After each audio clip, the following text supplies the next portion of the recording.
if there has ever been a time for us to establish solid, daily, regular energy practices, it is now.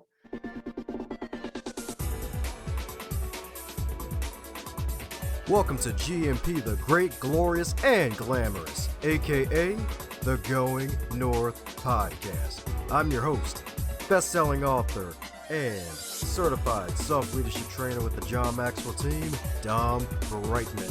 And this is the podcast where authors from around the world help you realize that success is tangible. Now let's get on with the show.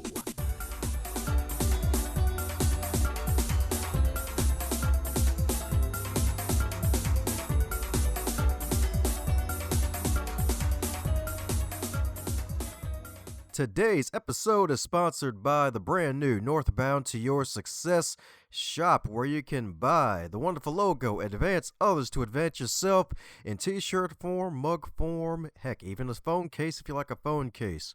Either way, click on shop on goingnorthpodcast.com, cop a t-shirt, hoodie or two, and be sure to tag the host when you do, so that way I can give you a shout out on a future episode of the podcast. Now let's get down to business with the episode for real. And today on the Going North Podcast, we're back at you again, baby. That's right, we're back at you again. It's GMP, the Great, Glorious, and Glamorous. We got another wonderful guest who fits all three of those G's, and heck, even she fits all three of those G's in more ways than one, because it's going to be her third appearance on the podcast. So she's in a select club, y'all. That's right, she's in a select club, and the Flintstones aren't even involved in this one, y'all. So that's even better and not butter, because we got one heck of a wonderful guest for you today.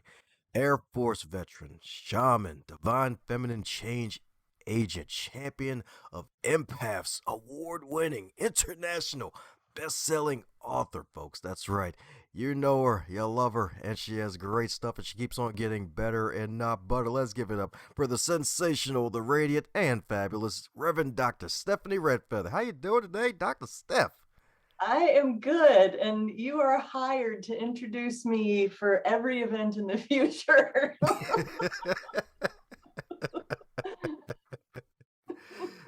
Hey, well, you do a lot of great work, and I enjoy being in your company. So, hey, it's well deserved. It's well deserved. Thank you. Oh, yeah, that's right. Days of my goodness. Well, welcome back. And she's back and better than ever, because I learned something new in the past few months, because she is also an autiste. That's right. We got a Picasso in the house, y'all. We got a Picasso in the house, because she has this shiny new Oracle deck, y'all. That's right. Based off of her super special, awesome book, The Evolutionary Empath. So my goodness. So you get to have card tricks and be an empath at the same time, y'all. Yeah, this is it's a pretty cool story, because I was ready to create this deck a year before I actually created it. And so things have their own timing. I actually did a 3-day weekend getaway so I could get started. Nothing, just absolutely nothing came out of that weekend, and I was very frustrated. And I had no intention of doing the artwork, and so part of the sort of stumbling along and getting it figured out was, I've never done an Oracle deck, so I wasn't sure. Am I supposed to find the artist? Is my publisher supposed to find the artist? Do I pay the artist? Does the publisher pay the artist? How do the royalties work? So there's a lot to sort out. And I actually had a reading with my medium at the beginning of, well, that would have been 2020, I think. I've lost track now. So much time's gone. But anyway, she, during the course of the reading, we were talking about the deck, and she said, "Well, Steph, you're supposed to do the artwork." And I just laughed. I was like, "Oh," and I am an artist, but I don't lead with that, And so once that happened, it gave me permission, and then the whole deck, the whole idea, like everything just downloaded, and I was off and running. Me lucky indeed. It's actually kind of funny too, because I had you on the show twice, did my usual snooping before every occurrence, and never even knew that you were actually into art, and you actually did some artwork in your past. So were you always into doing artwork? Like, was that always a passion of yours? Oh yeah. I mean, from a little bitty kid, I don't know if you remember the old computer paper that had like the dot matrix that had the little holes along the edge and the stripes. Oh yeah, I've seen those. My dad would bring these, big thick reams of paper home from work for me to draw on. And I have hundreds and hundreds and hundreds. It was mostly horses, but I've been drawing since an early age and creating and crafting. And, I sew and I paint and I do all kinds of things, and went to a performing arts school, kind of like the TV show Fame. So I had art class there, took 4 years of art while I was in high school. So it's always been a part of my life. It was just never what my business or my sacred work turned into. Oh, all righty, cool. Well, no wonder she dresses fabulous in addition to having an interest in being creative and a love of horses. That's right indeed. That's right indeed. Everything's a canvas. Ah, well, me lucky. Me lucky. Well, heck, now I only asked one other past guest this one. I guess I gotta ask you this one. So, if you're given this wonderful giant canvas, let's see, probably the size of a country, what would be your wonderful art that you would paint on that canvas? Oh my gosh. That's a hard one. I tend to resonate very strongly with like sacred geometry and very intentional abstract art. So that's just the first thing that comes to mind. So I might just paint sacred geometric shapes all over the planet. uh, there we go. There we go. Sacred geometrical shapes indeed. So my goodness. Well, heck, that actually even popped this into my head. So my goodness. So since it's been, wow, it's actually been 2 years since you've been on the show. So how has it been all together since you released this wonderful Oracle deck and dealing with all the nonsense going on in the world, and you still got your head on your shoulders? And I'm pretty sure a lot of empaths have been finding you like, hey, help us out here. We can't take this anymore. It's hard being a human. Like, how have you been adjusting with all of these things and trying not to be a trapezoid in the circle world? Yeah, right. For sure, this has been a crucible for all of us. Empath or not, if you are a human on this planet, we are in a major initiation.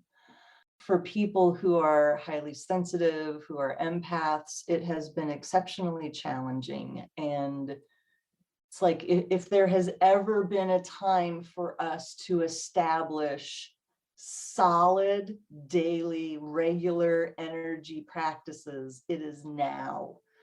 Because, I know everybody's sensitivities show up in slightly different ways. I know there's a lot of us who feel the energy of what's going on in the country and in the planet. And so for me, it's almost like for a number of years, just having this low grade PTSD. and so nurturing our nervous systems, I mean, it's challenging because for some people they've had, while empaths require usually more time alone and time in nature and time away from people, it's almost like we've finally hit the limit of, okay, too much isolation, too much aloneness. I need human contact, I need social interaction.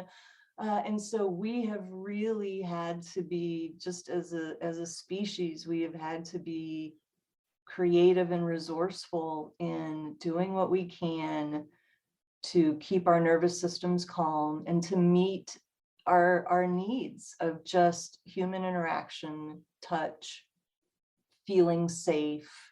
A lot of people have been thrown back down into kind of first chakra consciousness, survival consciousness of just food, shelter, security. And so it is challenging to operate in the higher realms, right? It's challenging to come up to that bigger picture perspective and go, okay, this is all happening for a reason. And I signed up for this. So what is the bigger picture that's going on here? Uh, yeah. Yeah, definitely a huge picture, bigger picture going on with just about everything. I love what you said there about nurturing your nervous system. Like, it's something that a lot of folks don't even consider because it's like, oh, yeah, alone time is freaking amazing. Hey, I met like alone time by choice, not by default. There's a difference here. Right. Well, and if you just think about how overstimulating our world is, I mean, Yeah. our biology for the most part does not evolve as quickly as our outer, technology, medicine, social structures, all of that. And so if you look at how much stimulus a person got 100 years ago, 125 years ago, compared to today, if you just transplanted somebody from 100 years ago, plopped them into today's world, I think they'd have, a nervous breakdown inside of 24 hours. They would just, the barrage of stimulus, the amount of noise and information and all of this, it is, I would venture to say that most of us have nervous systems that are just constantly on edge, overstimulated.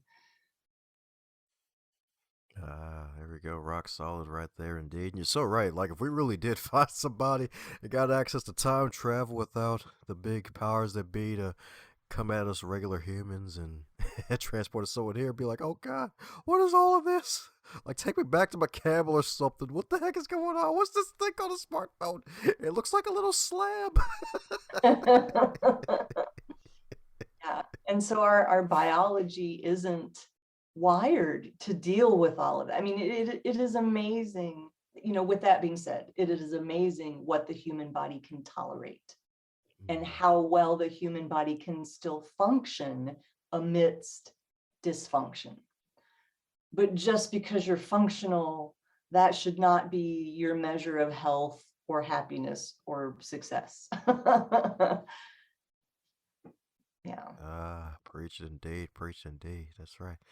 That's right, indeed. Just want to go beyond functional. Functional is amazing. It's great. It's a blessing. It's a blessing indeed, especially for those who aren't fully functioning. But hey, it goes beyond that indeed. And kind of like what the wonderful stuff with what you're doing. So you got this shiny Oracle decks. What was the process of all of that? Like, because you've done artwork before, but like, guessing resizing all of those pictures to fit the appropriate dimensions. Like, how was that process? Right, right. Well, it was early in the pandemic. And so, like so many of us that were seeing clients one-on-one or doing stuff in person, all of that just stopped. And so there was this 6-month period of like nothing happening, where everything just screeched to a halt. And so I went into what I call a creation bubble that lasted about 3.5 months, where all I did during that period of time was I would get up every day and say, okay, am I going to write or paint today? And, I had a list of ideas for card, like the subject matter or the general title. And then I had a notebook with sketches for inspiration for the artwork. And the cards, there ended up being 44 of them. And I used 8x10 canvas and camped out in the kitchen, bless my husband. for, for 3.5 months, he tolerated my art studio being on the kitchen counter. And I used acrylics, either paint or paint pens. So if you look at some of these designs, they're very, like there are for some free-handed, but a lot of them I used templates, to draw perfect circles or lines or whatever I was doing, because some of these are like mandalas and sacred geometrical shapes and patterns. And so gratefully, my husband is a professional photographer and graphic artist. And so I, had a conversation with my publisher of, if my husband takes the photos and then does the Photoshop, kind of cleaning up the edges and, getting them into a shape where then the publishers, graphic artists can take it from there. And so, they agreed. And so my husband did a great job. So some of them he actually photographed. We took photos with and without flash. Some of them have metallic paint, and so we just had to experiment. Some of them we actually ended up scanning on the printer and got a better quality than with the camera. So we just had to play with what was going to, bring out the artwork in the best possible way. And then the publisher, they just did such cool things. If you look at the cards, every single one of them, the outline, if you will, the framing around each of these is a different color selected to highlight specifically that piece of art. So they just did a really beautiful job. And I told them, I said, the art is a really huge part of this deck. And then I wanted it to be as big as possible and take up as much space on the card as possible while still being small enough that you can hold it in your hands and shuffle the deck and that it's not unwieldy. And so I appreciate that they did that. So yeah, that's kind of the general process of how that came to be. Yeah. All right. Cool. That's what I'm talking about, indeed. Yeah. Yes, indeed. Because it's actually kind of interesting because you're one of the few guests on the show that's actually had oracle decks based off of their books. I think I think Sandra Biscay maybe was the other person. I think you're the second now that I think about it with the oracle decks. That's freaking amazing. And even drug your husband into it. It's like, hey, how's it going, honey? How you feeling? Oh my gosh. I mean, to have all of that in-house, he's such an incredible support. And if I was actually paying him for all the work he's done for me over the years, I'd be in 6 digits easily for what I owe.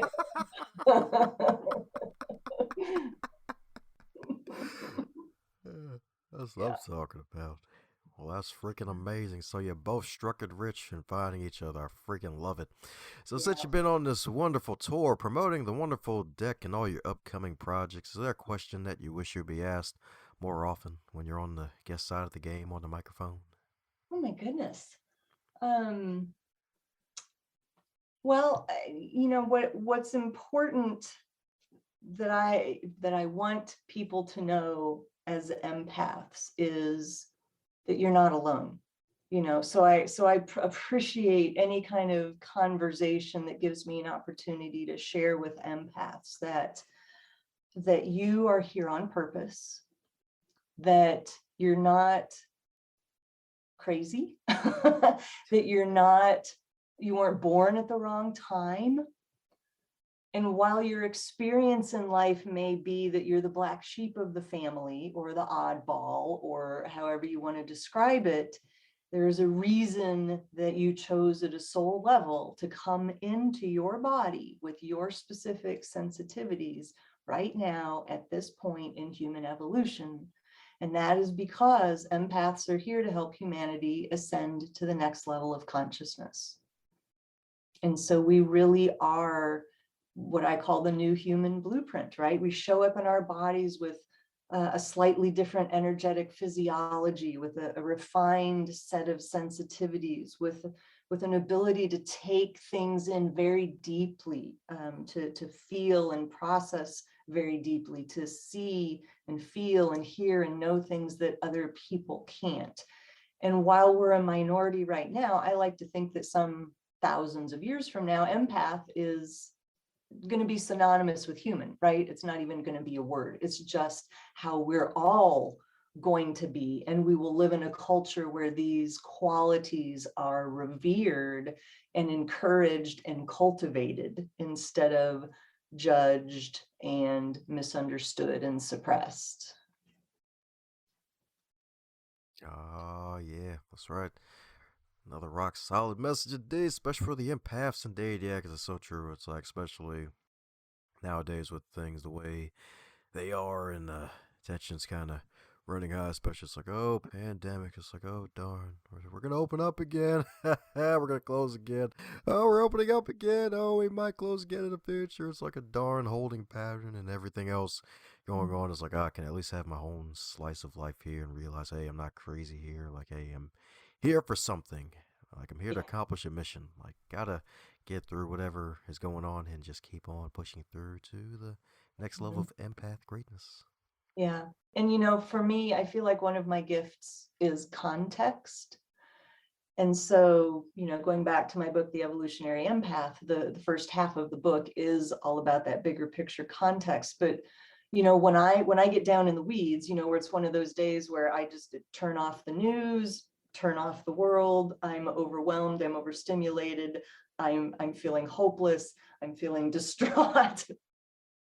One of the things that helps me, and I hope that it helps other people, is to actually connect in with that bigger picture, that greater purpose, that cosmic mission, that, okay, I chose this, I'm here for a reason.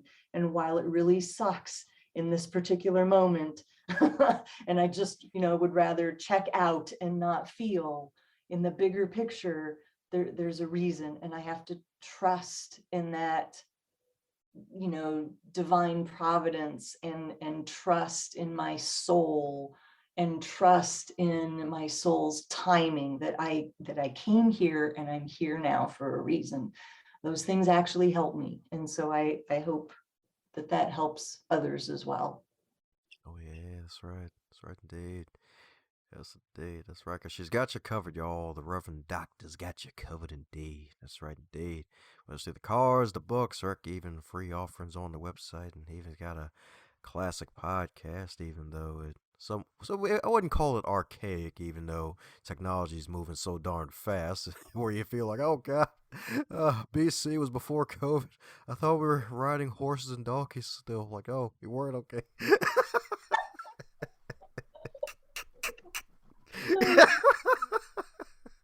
Yeah, time is moving fast, that is for sure.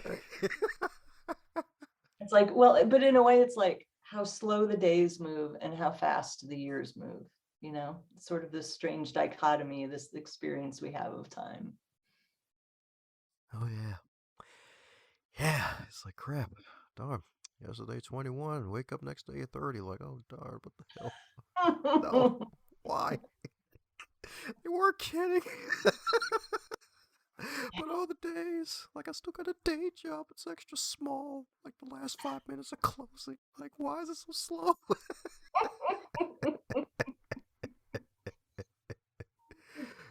Oh man. But fun question I've been dropping on folks, and you'll probably well, your reaction probably priceless for this one. So if your Oracle deck sense is also based off your fabulous book, The Evolutionary Empath, if it was a food item, what would it be and why? Oh my. Oh wow. It would be like caviar. It would be like really expensive wine. It would be those things that cause you to slow down and really savor them and enjoy and take it in and be with the experience of eating whatever that thing is. Ah, all right, cool. Well. Red feather for a reason, y'all. Red wine indeed. And caviar to boot. That's right. Uh, that'll be an interesting project for us. Like, yeah, sometimes we're an empath, and you might need some, stuff. I got this new line of red wine here, some Stephanie Red Feathers. Like, Which is funny because I don't eat caviar and I don't drink wine. I don't drink at all. So that's what came to me.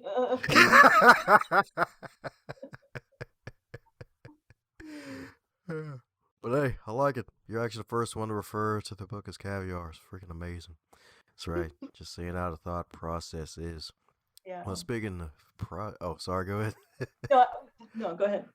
Oh, no, because, well, with everything going on, I mean, with all these wonderful things you're doing, what is next for it? Because now you got this wonderful book that's in the works that's coming out in the future. I won't say near future to put pressure on you.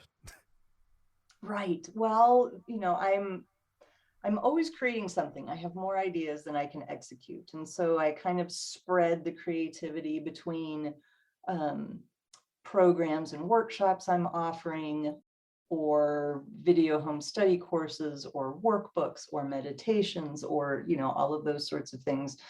But for my next major book, we were talking before the show that it's like it never, I get very ambitious, and with my ideas and how I think things are going to unfold. And very quickly I settle into the knowledge that these books are like gestating babies, right? You can't force them to be born early. They're going to take as long as they take. But what's really, knocking around for me, I mean, one of the major aspects of my spiritual awakening was about bringing my feminine back. And just a kind of a quick recap of my story, I was a very creative, intuitive child. I went to a creative and performing art school like the TV show Fame. I danced, I sang, I acted on stage, all of these things. Fast forward a few years and I get a math degree and become an Air Force officer. So somewhere in there, something changed. And, in hindsight, the way I describe it is that, coming into my teen years, my feminine started to feel very judged and very unsafe in the world. And so my masculine, to the best of his ability, came in and said, I'll save you. And he took her and put her in a box and put her away for safekeeping. And so I, as going up in my teen years and into adulthood, I was operating very much from my masculine energy. And so when my spiritual awakening began, there was this huge reclamation of the feminine. And so I have been working with the masculine and feminine archetypal qualities and their energies and expressions for a good 20 years. And so that is a big pillar of the work that I do. And in the Evolutionary Empath, there's a chapter where I talk about it. But I feel like the next book for me is that, a treatment of the masculine and feminine archetypal energies. And I, it hasn't refined itself yet enough for me to know what the title is going to be or how I'm going to organize it.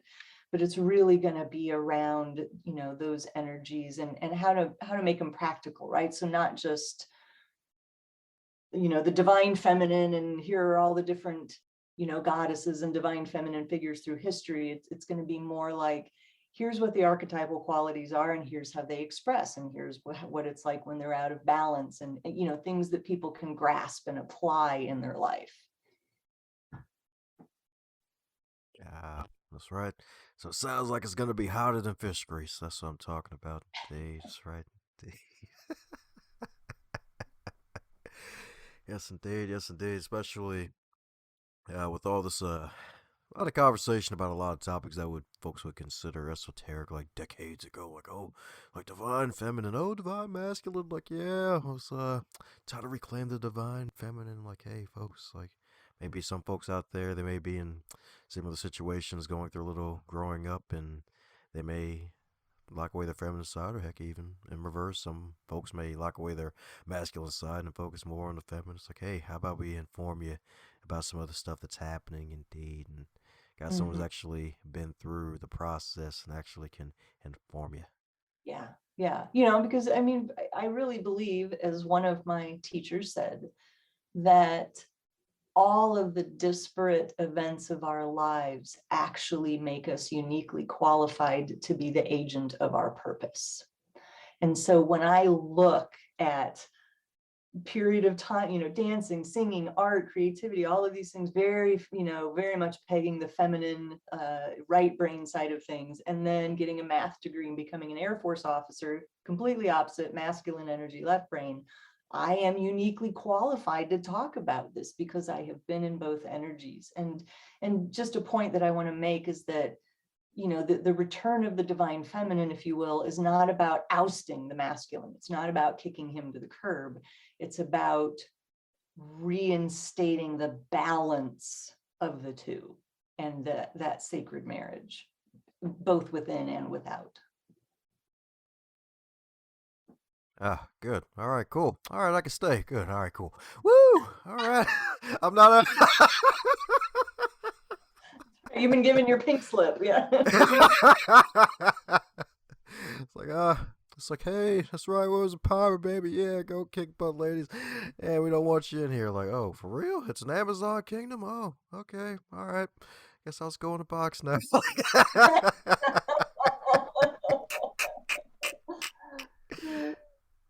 That's right. Feels good to stay. That's right. That's right indeed. That means I can have my popcorn. That's good. That's right. Good, good, good. Well, hey, I'd love to share a little bit more about the deck, if that's all right, because I want people to kind of have an idea about what makes my deck unique from other Oracle decks that they might have come across. Oh, let's dive deep inside. Time to put on some scuba gear. Oh my, all right. Well, a question that I get asked often is, what is the difference between tarot decks and oracle decks? And so let me just answer that, because I suspect there's some people that are like, I don't really know what the difference is. So to me, oracle decks are just a broad category of divinatory tool, right? A divining tool. Tarot is a type of oracle, a type of divining tool, but tarot cards are the same structure, right? You pick up a tarot deck, it's going to be the same. You're going to have the Knight of Cups, you're going to have the Hanged Man, you're going to have just like a 52 card playing deck, right? There's always the certain suits and the certain numbers. What's different from one tarot deck to another might be the artwork or the interpretations, but tarot is a very specific structure, whereas oracle decks in general can be based on anything. I love them. I use them all the time. I've got probably 25 decks. And so, I have one of them that's about based on the Egyptian pantheon of deities. I have one that's about rocks and minerals, right? Crystals. Another one that is messengers, like angelic messengers. Another one that's archangels. Another one that's bird, specifically about different bird, so there is no limit to what you can build an oracle deck around. And so my deck, it's called Empath Activation Cards, Discover Your Cosmic Purpose. And so you can use this like you would any oracle deck, where you're just holding a question in your mind, or just saying, okay, Spirit, what is my guidance for the day? And you pull a card. Or maybe you want to do some kind of a spread. So in the beginning of the book, I have several different spread options that people can use, but you can also go to Google and there's like hundreds of different spreads that you can use, whether it's issues with a relationship or trying to make a decision or, changing careers, whatever it is. But what's unique about my deck is there's an additional overlay, an additional way of using these cards that I was calling in, right? I didn't know what it was going to be, but when I started writing and painting, I'm like, okay, Spirit, let me just be a channel. It was my prayer every morning. Let me just bring through, the higher consciousness. Let me be the hollow bone, as we say in shamanic circles, of this inspiration.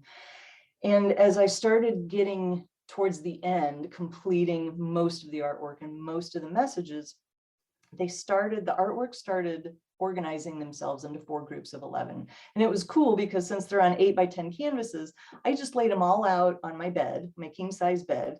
And they just started, okay, these 11 want to be together, these 11 want to be together. And then this inspiration just started coming to me of, okay, what am I supposed to do with these 4 sets of 11?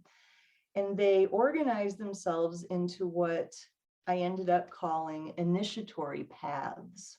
And so I just want to read the titles of them just so people can get a feel for it. So the first set of 11 cards is Initiatory Path 1, which is healing, holing, and practices for embodiment.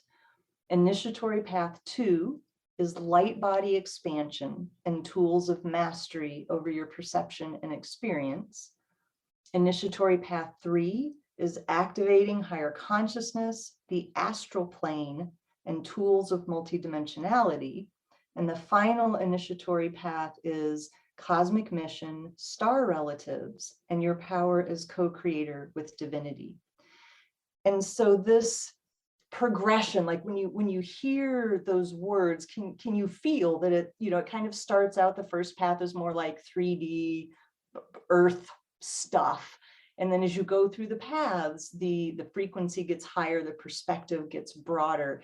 And so you could actually read through this accompanying booklet from start to finish and use it as a self-guided initiation into the mysteries of higher consciousness. And so that is the additional overlay, is that this is in a way, a training tool, right? A mystery school, if you will. Mystery school. Sweet. No mystery machines involved with this one. That's right. That's right indeed. That's right indeed. No jinkies involved, because Steph's got the book for you. You'll be fine. That's right indeed. But I love it indeed, especially with the whole initiation piece, and it seems like it builds upon each other as you were naming them too. It's almost like it's steps almost. Yeah, definitely. And so it was so cool, like, to be, this may sound weird, or, with the type of people that you run with, this might just be mainstream, but, to me, everything I create is alive. It has its own consciousness. It has its own sentience. And so the process of writing a book or bringing something into form isn't so much about me making it happen as it is me allowing it to come through and co-creating with this life that moves through me. I mean, that's, when I talk about they organized themselves, like, I got the inserts, like, once they organized themselves and they said, here's what you're going to call us. And it just all of a sudden came into being, and it wasn't coming from my own mind, if you will. It was just making space for what wanted to be birthed. I love it. Love it indeed, because the good thing is about what you're creating is like, hey, it's alive and well. A lot of stuff it may be copied. Folks like, we're tired of this fake stuff out here. Folks be like, fake it till you make it. Nah, it's a genuine article right here, folks. It's the metaphorical leather jacket, y'all. It ain't the pleather.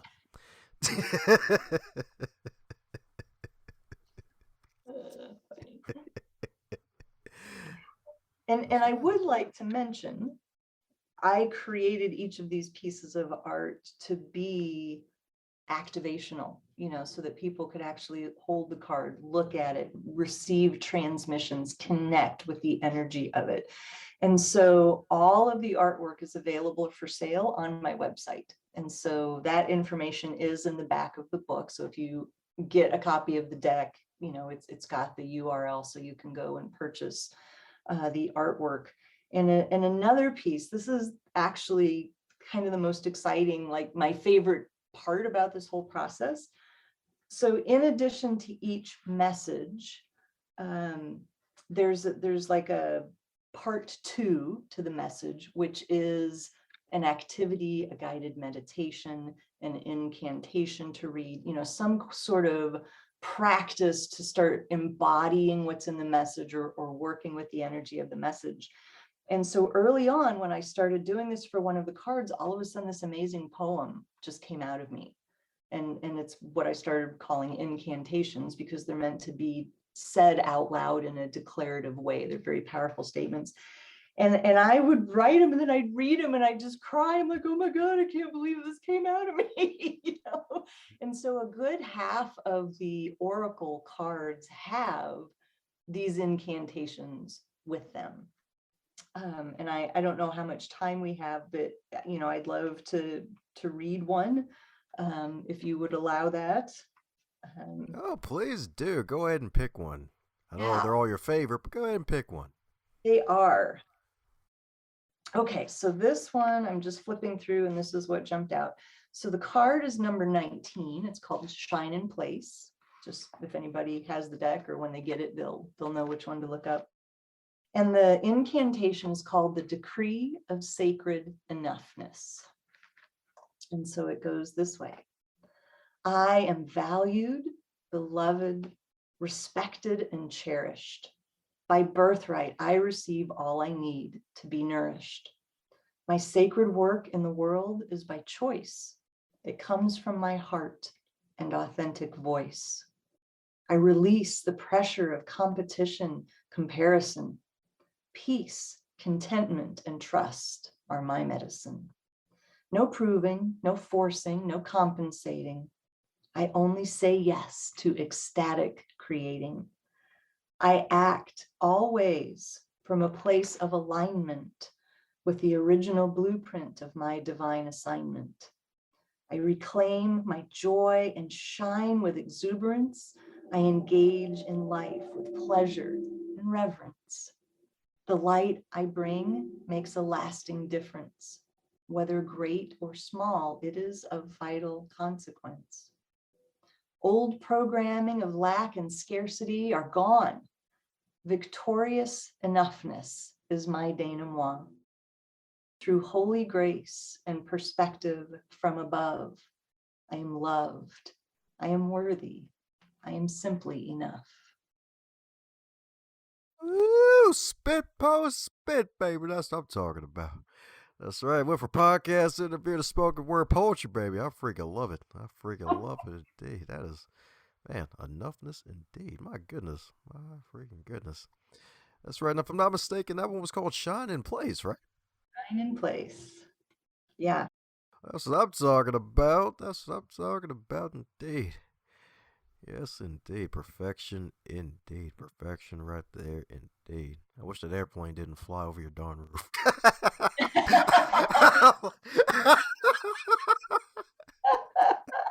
The bane of podcasting. That's right.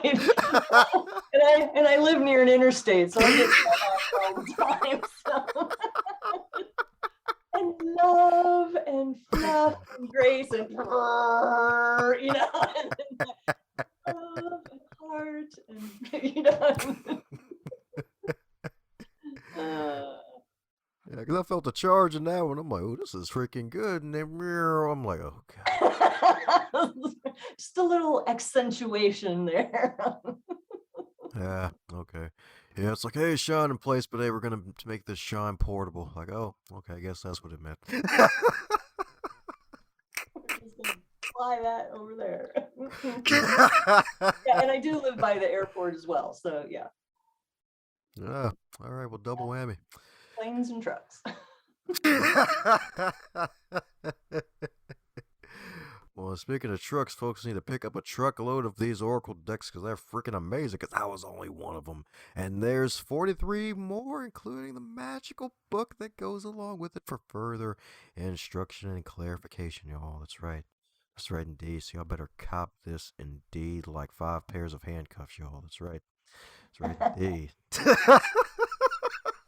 And if you go to my website, if you're interested in getting a signed copy with a personalized inscription, you can order directly from me. So I have no attachment to that. You can get it from any online provider, Amazon, Barnes and Noble, my publisher's website, Intertraditions, IndieBound, you know, all the places that sell books, you'll be able to find it.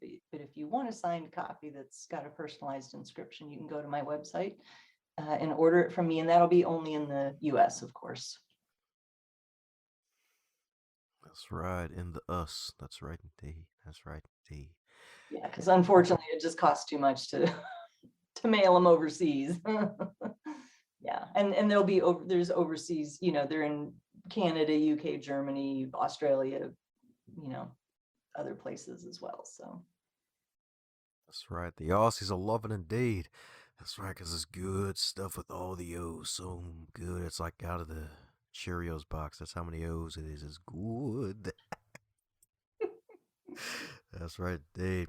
Well, we're coming down to the magical question that every guest gets to receive, and that is if you're to wake up tomorrow and you're 25 again, but you're in the current year of 2022 with all of your amassed knowledge, experience, and shamanic glory. That's right. What advice would you give to yourself? Mm-hmm. I would tell myself to listen to that small, still voice inside, to listen to what feels like truth to me, to find out who I am and what my authentic path is, and to trust that. But yet at the same time, I also, you know, so many of us, we come to understand that we traveled the road we did on purpose, and that everything conspired together to make us who we are today, you know. So it's sometimes a hard question to answer, because if I fast forwarded that process, I would be different today, So, but I think it's, a lot of people have a similar, I would suspect, have a similar answer of just trusting yourself, listening to yourself. Oh yeah, that's right. That's right indeed. That's right. Trust yourself indeed. Trust that still small voice, y'all. That's right. That's right. It's got knowledge, y'all. It's got knowledge indeed. Trust that hut, that guard, that gut in the heart, y'all. That's right. Did a plane fly over your studio?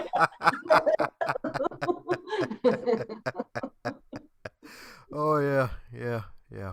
Yeah, I was still thrown off from where I was like, oh yeah, incantation gonna shine in place. It actually reminded me of one of our past guests. Her mission is to galvanize about a good 1 million people with the Let Your Light Shine movement to help folks embrace their radiance and shine wherever they are, no matter what they do, whether it's they're an entrepreneur or just a regular human or a regular empath that's looking to make a positive difference. So yeah, yes, indeed. Yes, indeed. So trust that still small voice, y'all. Shine in place, y'all, and buy all sorts of copies of the magical deck. Heck, even order them from Reverend Dr. Steph herself directly so she can have a wonderful tired hand from all the incantations, y'all. That's right, indeed.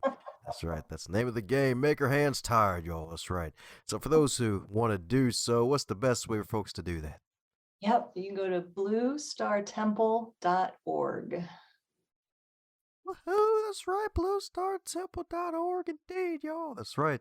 So head over to that bluestartemple.org, y'all. It's going to be in the magical show notes and all the stuff that Steph does. And my goodness, the site's even more fabulous than ever because she upgraded the site. It's looking even better. And you thought I was joking earlier when I said she's gotten better and not butter, but I'm freaking for real. When you check out her site, and you may have saw it 2 years ago, you're like, oh wow, yeah, she really upgraded the site. She's flaunting more fabulosity on the homepage, y'all. So definitely check it out. Check it out indeed, like a library book indeed, on bluestartemple.org.